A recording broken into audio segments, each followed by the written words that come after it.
I mean, I'm a little disappointed because I think as neighbors, we should all care about our community and where we live. You know, if we're looking out for each other, then we're making it better for each other. That is a reflection of what we lacked to give those young people to make them better human beings. Now the problem is that we don't want to accept that. But black people have been lulled to sleep to believe that you'll get yours once you're dead. So our emphasis is on spirituality, our emphasis is on religion, our emphasis is on getting right with our Creator, while here on earth now, we are suffering.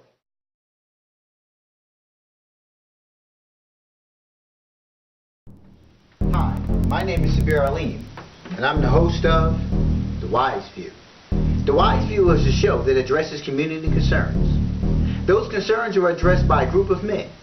Men who are actively involved in their community. Men who are seeking to bring about change within the community. Men who have no fear whatsoever of confronting those issues, because we know that if we don't make changes right now, that our communities will continue to deteriorate.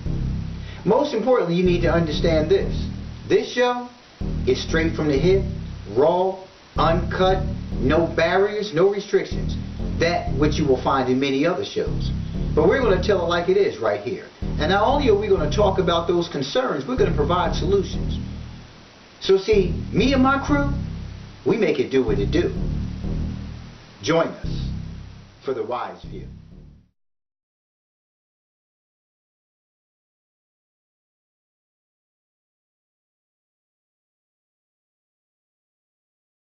So the other day, I'm online on Facebook, and I happened to notice this posting. Had an image of Denzel Washington, and it was from the movie The Great Debaters. And I just glanced at all the comments, and all the comments were things like, yeah, we need to have more of this, and yeah, it's a shame this is going on in the community, and we have to get better with this, that, and the other. So I was curious to know what the content was. So I clicked on it, and it began to play. And in this excerpt, it was actually referencing the alleged Willie Lynch speech. Now, I've done a number of lectures on the alleged Willie Lynch speech, and I've also have done extensive research on this alleged speech because it showed up. It showed up in, I think, the movie Malcolm X. I think it showed up in another film. And I had never seen The Great Debater, so it's also in this film where the alleged Willie Lynch speech came up again. And this is a speech that, even according to record, actually, I think it initially showed up around 1970 at some point, according to my research. But then it resurfaced again at some point in the 90s. And at that point it showed up on the internet. So somewhere along the line, copies were made prior to the 90s and distributed. And once, of course, the whole World Wide Web opened up, then it wound up online. And I just had to respond to the posting simply because that's just one more of those things that is put out in media that we kind of go along with without really knowing its validity. And I've learned throughout the years to believe nothing and to follow up.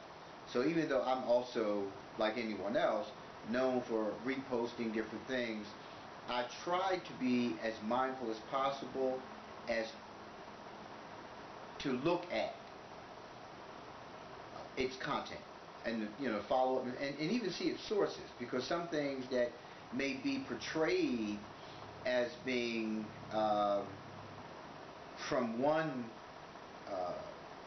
I would say mindset, one set of teachings, are typically masked because there's some other source that is putting the information out with an intent. Everything that goes out has an intent. Even this this video that I'm doing. There's an intent. The intent is to deliver you accurate information based on research, based on my professional experience, based on personal experience, not just an idea. So this speech is pretty much in alignment with, for me, after having done research, with an idea. Now, the origination of the idea in reading the alleged speech, well, someone apparently wanted to give themselves credit for something that they had done, but we have to go a lot further back before mankind even came into existence on this earth.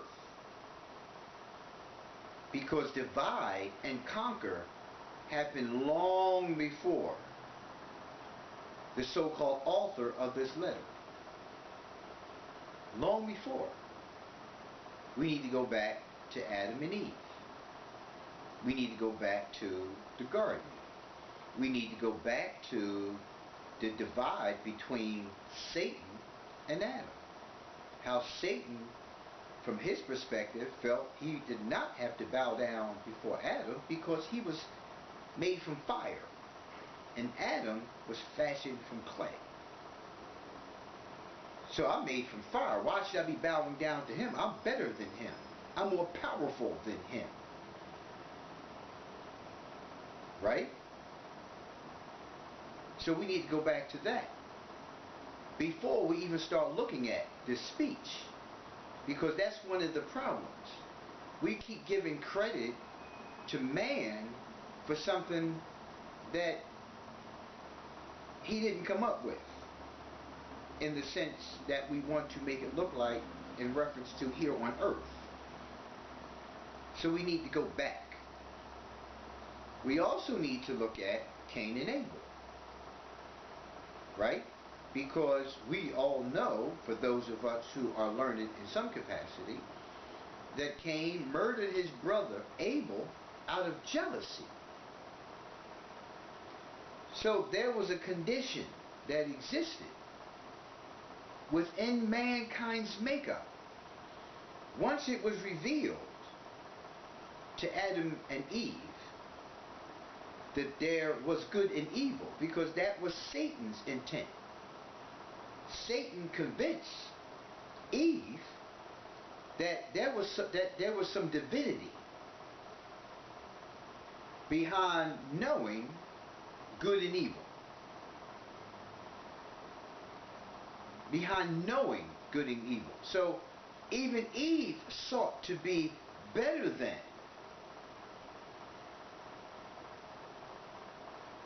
So we have to look at this history. We have to look at this history first. So it wasn't man's idea in a sense of what you have been convinced that it has been. This had already been in existence. Because Cain went from being jealous to being a murderer. And being a murderer means that you have taken the life, unlawfully taken the life of another. And to be convicted or to be charged as a murderer, you have to understand what murder means. There are derivatives, I'll call them.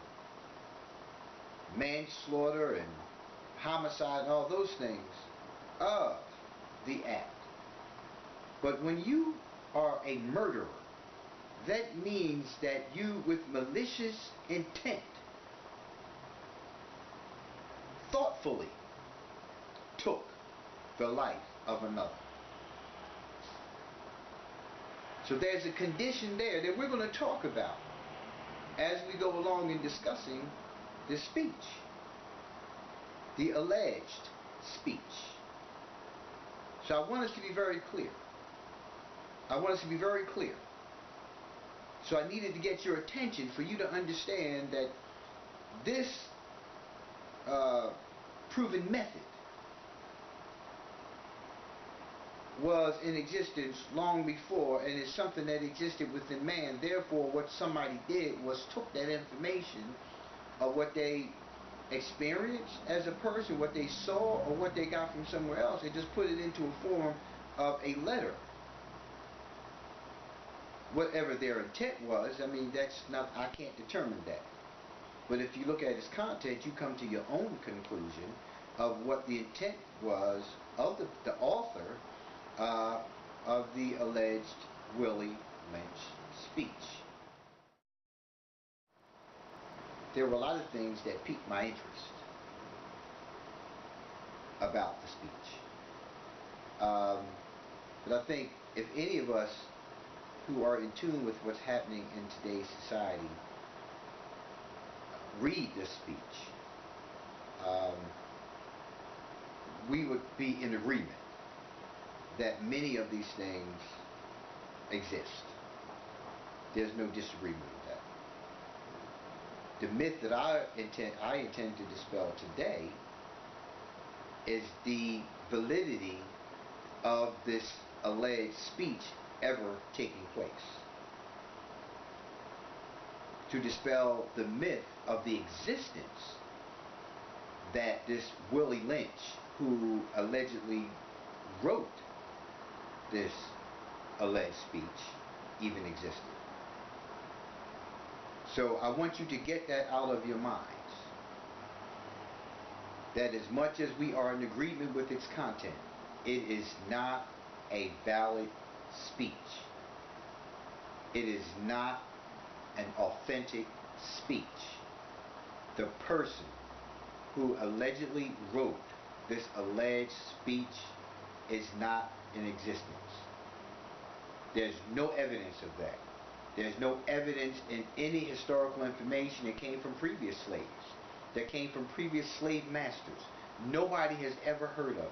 Nobody has ever heard of that person. Never. Ever.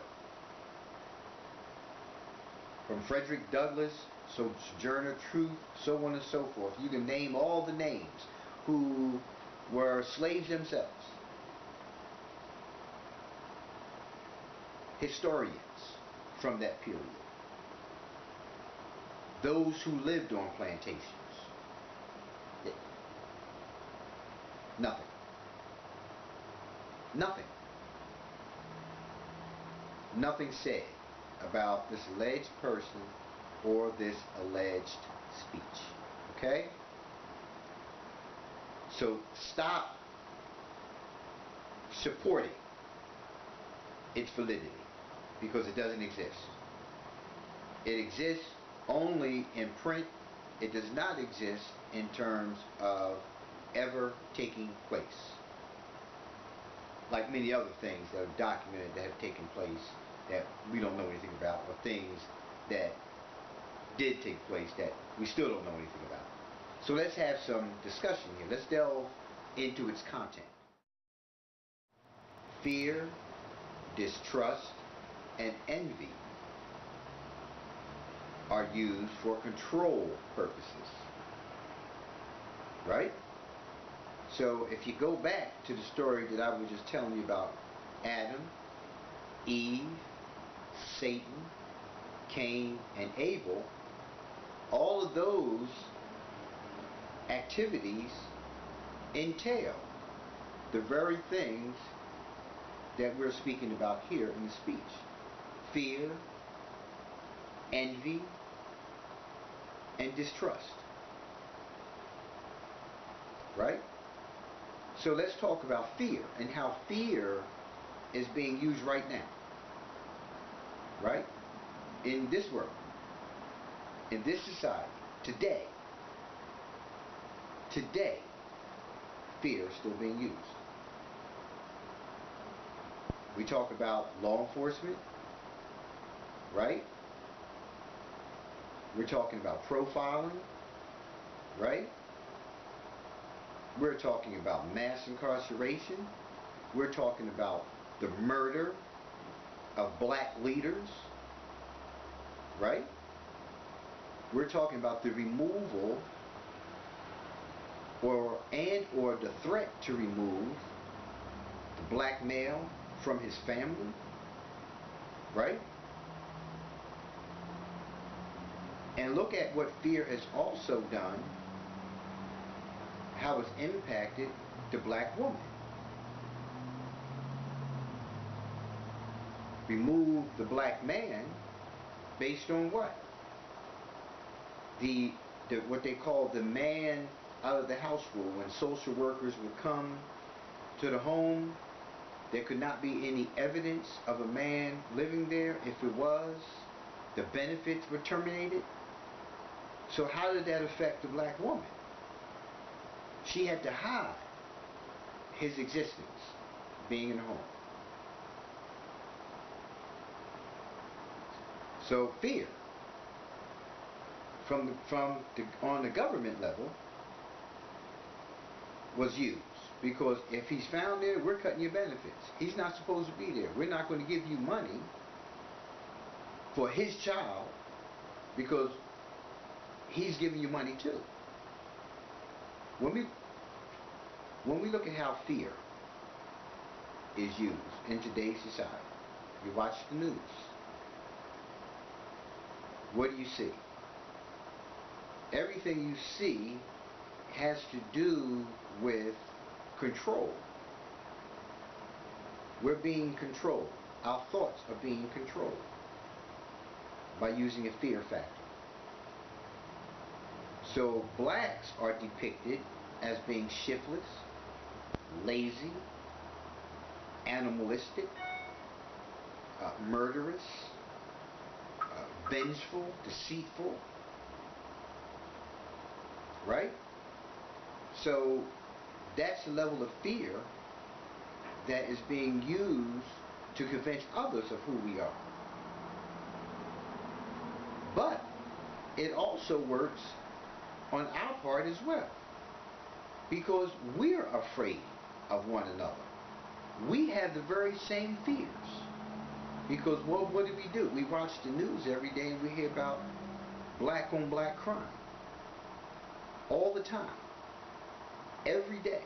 All day. Another black has killed another black. So now let's also look at the other fear factor. Law enforcement. Law enforcement. We're profiled, threatened to be locked up, and many of us get locked up because we know we have mass incarceration happening in all of our cities, in all of our states where we exist, no matter where it is that we live. We are always subjected to conditions by law enforcement that challenges our very existence, our very being. It's provoking. Within the courts, fear. Within every level of our criminal justice system, fear. You can do everything that you're supposed to do, and you do one small thing, and you get locked up, get locked back up. Sentencing structure, all those things. All of those things. Fear. So how does fear play out in the relationships that we have with one another? Think about it. Just think about it. Look at how some of our black males specifically dress. Think about the judgment. Because they're dressed in that particular manner, what you think about them has everything to do with how you want to interact with them. How they talk, who they're with. sides, masculinity, sexuality.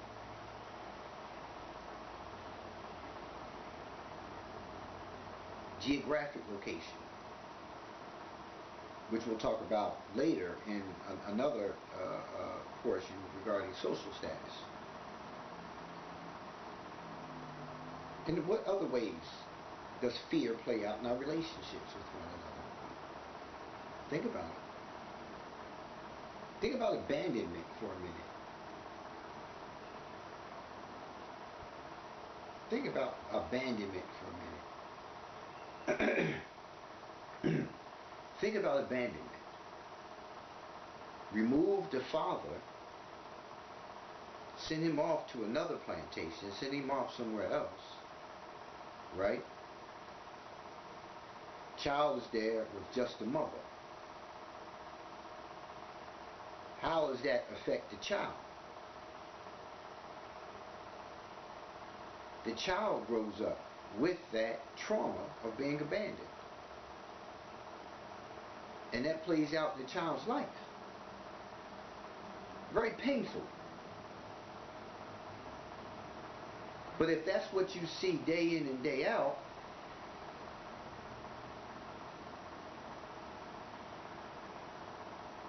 so abandonment, the trauma of abandonment is passed on. Oftentimes. Especially when that's all you see. And we see that in our communities now. The fathers have been systematically removed.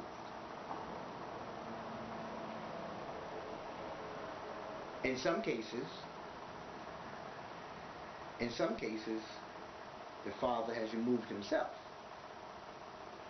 In other cases where he has not removed himself, the system has removed him. Now this is all the child sees. The child sees this on the plantation, for instance. What happens to the child? The child becomes disconnected from everything. Becomes desensitized and just begins to live independent of that relationship. And we know parental relationship is very significant to the growth and development of a child. We know that. We know that. Right? So now this child at some point has their own children. And what happens there? Well, that child is taken from him. Like his father was taken away from him, his child is taken away from him and sent somewhere else. So again, the relationships are greatly affected. The relationships are greatly affected. Now my ability to bond with others is deeply impacted. Because now I only see myself as an object. I only see myself as an object. And as a father who does not have a relationship with his child and then begins to make children elsewhere, he too sees himself as just an object. So he doesn't even have an understanding of procreation. He doesn't even have an understanding of parental responsibility. The only thing he sees himself, I'm talking about the black man, is as an object. The slave master treats him as an object. His woman treats him as an object. His siblings, and so on and so forth. So there is no humanness. There's no humanness. There's no nurturing of one's humanity in these conditions. The way this affects the woman is much of the same, but a little different here. Because the woman is impacted in the way whereas no man there, the man is taken from her, she's having a different man, and then there's the slave master and his family members and his guests who take advantage of her existence. But what is her existence? And what does she begin to think about herself and her existence? Now we know that the male already sees himself as just an object. But his position of being an object is much different in the sense that he willfully commits the act with anyone, because we know that there is a sense of enjoyment and pleasure out of doing this. There's no pleasure in seeing a child, his child being born, only to be taken away, or to even see his child be born and to be abused and raped and mistreated. The woman has to make a conscious decision. She can become passive and submit to the demands of the slave master, or she can resist and be punished. But she won't be punished to the capacity of her not being able to bear children, because she is part of the economic growth and development of the whole concept, the whole idea of enslavement. So now she has become a part of its system. You follow me here? She's become a part of that system.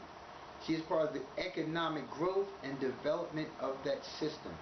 She's needed. Therefore, she has some bargaining that she can do, unlike that of the male. The male, there is no bargaining, because you're getting pleasure from this. I'm giving you the pleasure of something. That's the perception from the slave master's view. You're getting sex.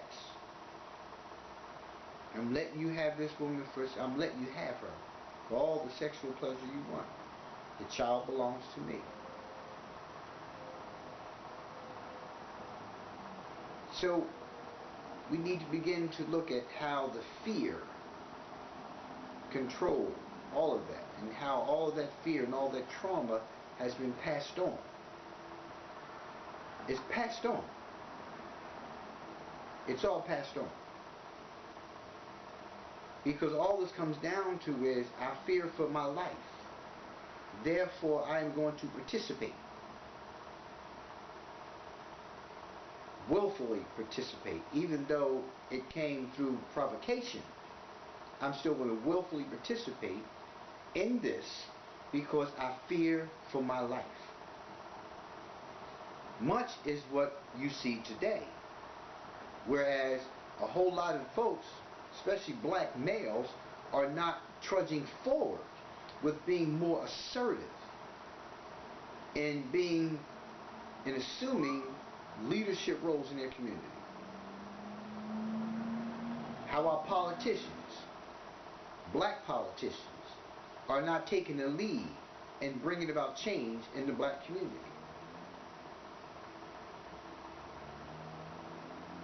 Yeah. Black leaders who have taken that position have been killed. Therefore now, people don't want to stand up and be in a position of leading our people. Don't want to take that position. So you take the position of passivity. You sit back out of fear and allow things to happen. Because that's what you're doing. You're allowing things to happen. Because you know what has happened to previous black leaders who have tried to bring our people up. And you sit back and you adopt to the mindset of, well, you need to pull yourself up by your bootstraps. I got mine, you need to get yours kind of thing. Huh? Sound familiar? Because that's what's going on here. You're sitting back and you're allowing our communities to continue to diminish. And then you want to stand in front of the camera because there's a new project that some grant has afforded us to have in regards to more housing. Or we get some crumbs thrown to us, free cheese, free this or free that. Well, come on and get some paint. I don't want any paint. I don't need any damn paint. I don't need any cheese. I need for you to open this community center. I need for you to open back up these schools. I need for you to get welfare benefits for those who truly need it. I need for you to do those things. It's a lot of things I can go on and on and on, but that's what I need for you to do. That's what I need for you to do. So when you start having a debate with people about the need to vote and want to tell people how, well, people died for this, well, you want to keep reminding us of that, but what you're forgetting is the value in the vote and why we voted for you. You forgot that. Like everything else we do in this world, we're so selective in our thinking that you forgot that part. You forgot that you were an elected servant, but how you serve yourself. You forgot that part. So fear, right? Fear is in fact controlling the masses. Think about it. It's controlling the masses. And I want you to look around the world, and I want you to see all the protests that happen all around the world. All around the world. And I want you to see the outcomes of their protests. I want you to see that. I want you to see the value in the protests. I want you to see that. And I'm not talking about violent protests. I'm talking about peaceful protests. I'm talking about simply occupying a space peacefully. And look at the end result. Think about it. Look at the end result. It seems that everybody else around us is getting their needs met. All these different legislations and bills and laws being passed for everybody else. Why is it things that the black community is pushing for, bills, new legislation and things like that, aren't done? I know why. Because we're happy with erecting of statues. We're happy with having a street named after some black person. We're happy with a plaque put up somewhere. Really? Really? You remember those crumbs that I talked about? Those crumbs. That's what they are. They're crumbs. They're crumbs. And we jump up and down and we're so thankful for them. And that's what we're deserving of? That's why we keep getting what we're getting. Because we think that that's what we're deserving of. And we celebrate those things. So fear has truly controlled every aspect of our daily living. When we talk about trust, it's all in alignment with the same thing. I trusted that you were going to do these things for us as a people. I trusted that the community was going to see some changes because you were now in office. All these people bashed President Barack Obama upside the head because thinking that, oh, he's a black president, so we're going to see some changes. Forgetting about where it starts. The changes start on our level. The changes start down here. There's no support from down here to work his way up. What did you think he was going to do? What did you think he really was going to do? What did you think he was really going to change or be able to change without your support and your assertion down here that these things had to happen? Where are your protests? Where? Where? Where's your argument? You're so invested in being politically correct that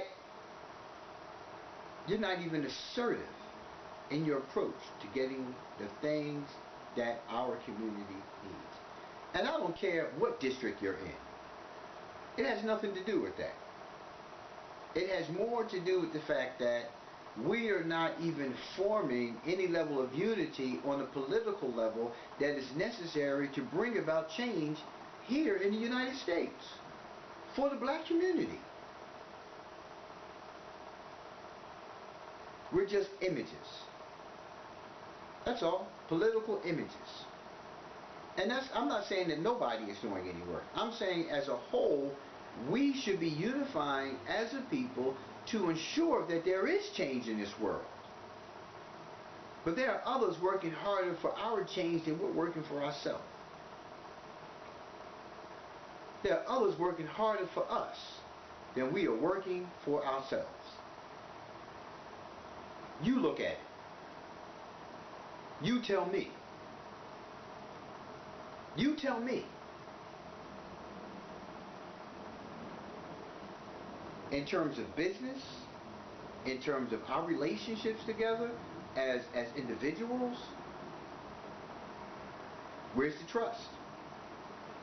Where is the trust? We're concerned, and we should be legitimately concerned with every time it happens, somebody steals the money. Why? Either you're stealing the money or you're taking money that you shouldn't be taking, and you already know that we're already under scrutiny more than any other group. So everything that we do, even if there are other groups doing it, we're the ones who are going to get banged for it. We're going to get banged for it. You think corruption, political corruption, is just restricted to black folks? No. Political corruption has been going on by many other groups. And it still goes on. It still goes on. Do you think that the recent shift in all of these charges, these allegations, these arrests, of the removal of so many Democrats all of a sudden over the last few years is by accident? This is by design. We don't have a broken system. This is the system. It's by design to methodically move all of these folks out of office who are trying to help the cause of people, of the cause for people of color.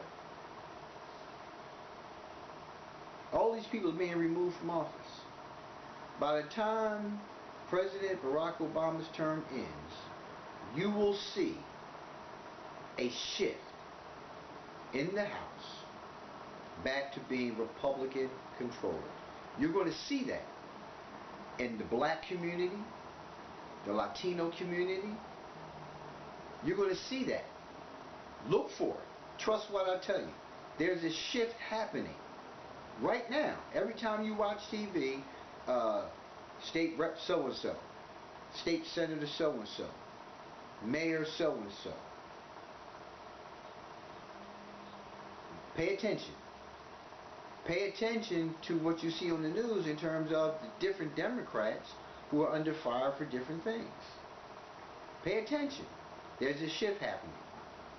Because remember, I talked about all those other people who have been trying to help us as a people move forward and get a larger piece of this pie than we've been getting, and trying to diminish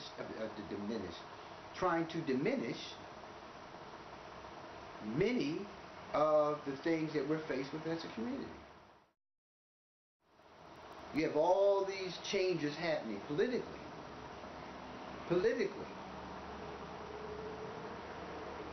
There's a lot of changes happening right now. As much as many of us would like to see Hillary Clinton in office, there are many who would not like to see her in office. And even having her in office will pose as a challenge, just as it has for President Barack Obama. Just as it has for him. The same thing is going to happen, because once you shift the control of the House over to Republicans, there won't be anything getting done. So the world itself is spiraling downwards quickly. And again, all of this has to do with us having trusting relationships with one another. We need to trust in our political structure. But when's it going to happen? When's it going to happen? When can we begin to trust that our black politicians are going to unify and ensure that things happen in the black community? And I'm not just talking about Philadelphia. I'm not just talking about Pennsylvania. I'm talking about across the United States. Across the United States. Especially in our cities that are turning into little Beiruts. The killings, mass killings that we're having in Chicago. The killings in Detroit. You don't hear a whole lot about the killings that continue to go on in Los Angeles. The killings in Pennsylvania. The killings in Delaware. The killings in Camden. Fear and distrust has metamorphosized into something far greater than what this alleged speech references. And then it all falls in line with the other form of control, being envy. Being envy. We're envious of how one talks.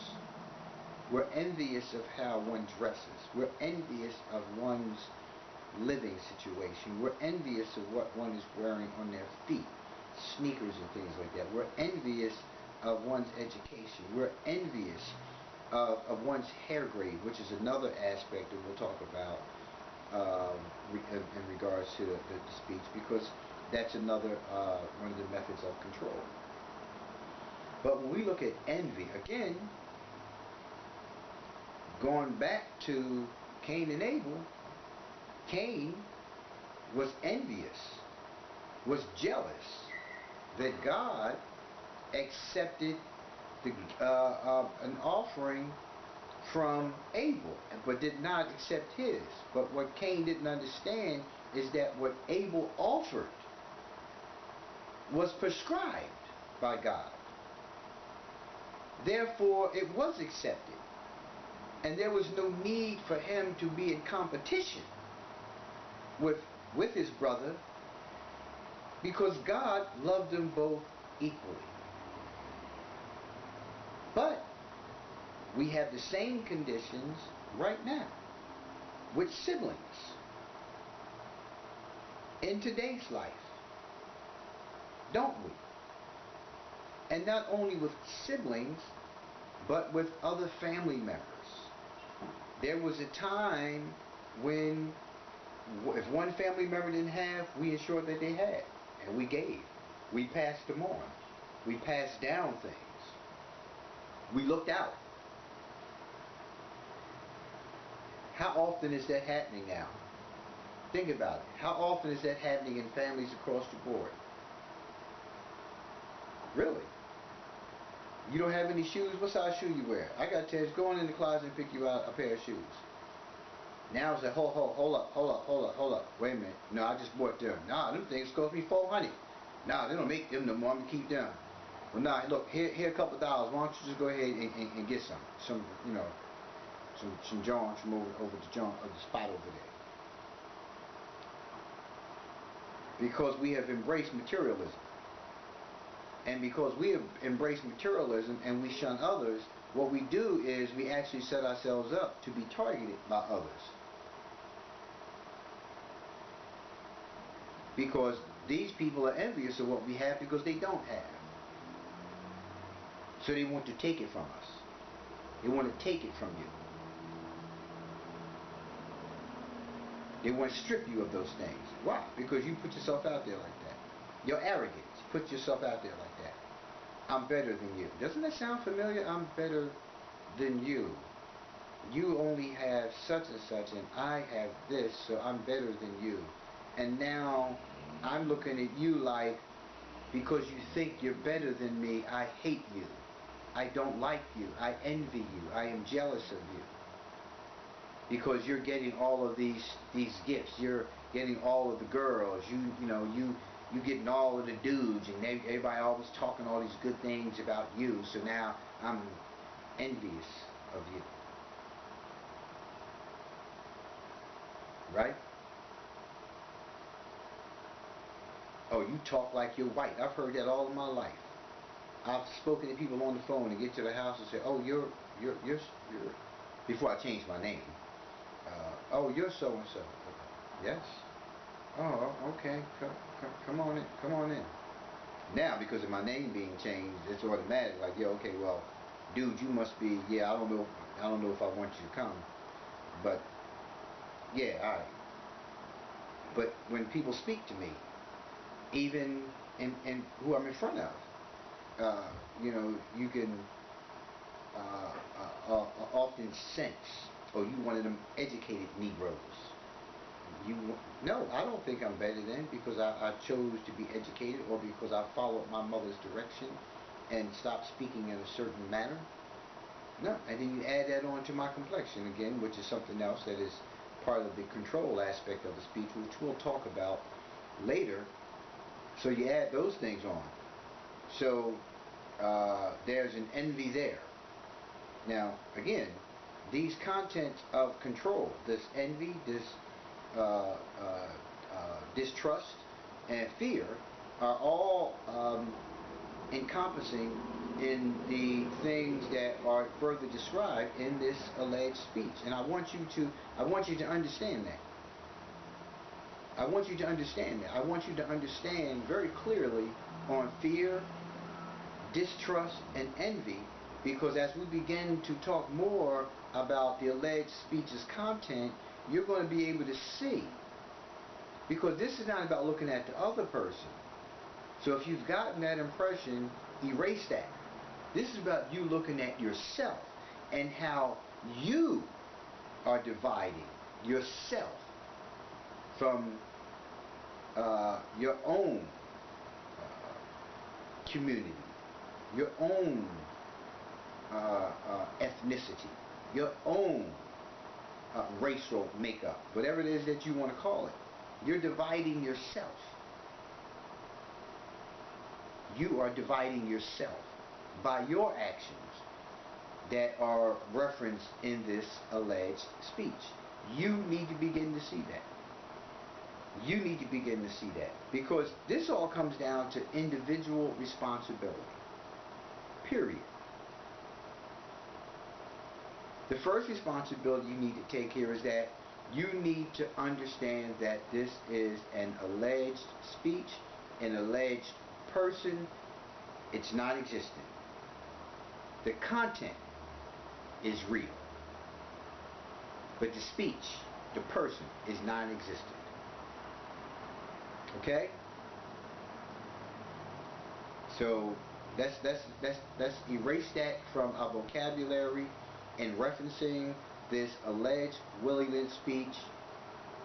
There's so many other sources of information that can be used that will tell you about plantation life that is accurate or more accurate than this information here, because this is only accurate in terms of human behavior.